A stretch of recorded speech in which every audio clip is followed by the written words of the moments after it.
and 4 minute limit. Elliot Colburn. Thank you, Mr Deputy Speaker, and thanks also to the Backbench Business Committee for scheduling this debate this afternoon, and indeed to my constituency neighbour, the member for Mitcham and Morden, for opening this afternoon's debate so well.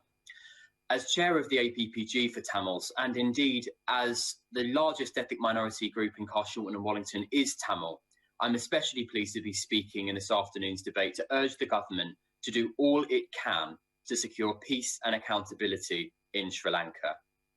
I want to thank colleagues from across the House who've worked with me on the APPG this past year, and to Tamils from Carshalton and Wallington, the United Kingdom and around the world who have been in touch with us and shared their stories.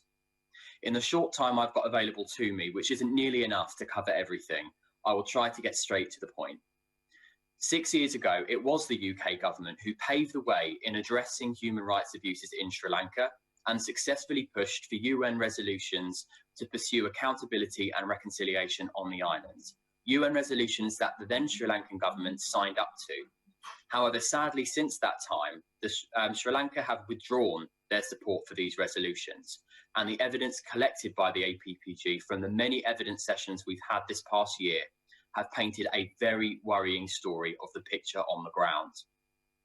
As the member for Mitcham and Morden has outlined, recent infringements on human rights have been on the rise. These have included the forced cremations of COVID-19 victims, regardless of their religious beliefs, causing grief and anguish to Sri Lankan Christians, Muslims, and others. The Police Criminal Investigation Department has been repeatedly visiting members of advocacy groups on the island who are campaigning for justice following the disappearance of their family members during the war. The Terrorism Investigation Department has been increasing state surveillance culture, especially in the North Tamil populated part of the island. The state-supported demolition of a Tamil memorial monument at Jaffna University and attempts to prevent Tamil memorial events from taking place at all have been causing anguish amongst the community. Occupying private land in the name of security, and so much more. It is clear that there is no scope at this present time for a domestic accountability mechanism in Sri Lanka, so the UK must once again demonstrate its global leadership on this issue to support an international accountability mechanism.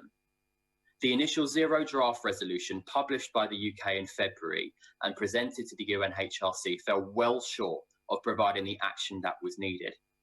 I do welcome, after efforts from Tamils in the UK and abroad, campaign groups and indeed the APPG, that following drafts of the resolution have included a requirement to collect evidence on human rights abuses rather than just looking at what is already there, and acknowledge that Tamils for the first time have that Tamils have been particularly victim to worsening human rights abuses on the island. I do welcome these changes, but I urge the FCDO to listen to the calls we are making today. There is so much more that needs to be done, so we must act now before the conclusion of the UNHRC session at the end of the month to ensure that there is a true international accountability mechanism in place.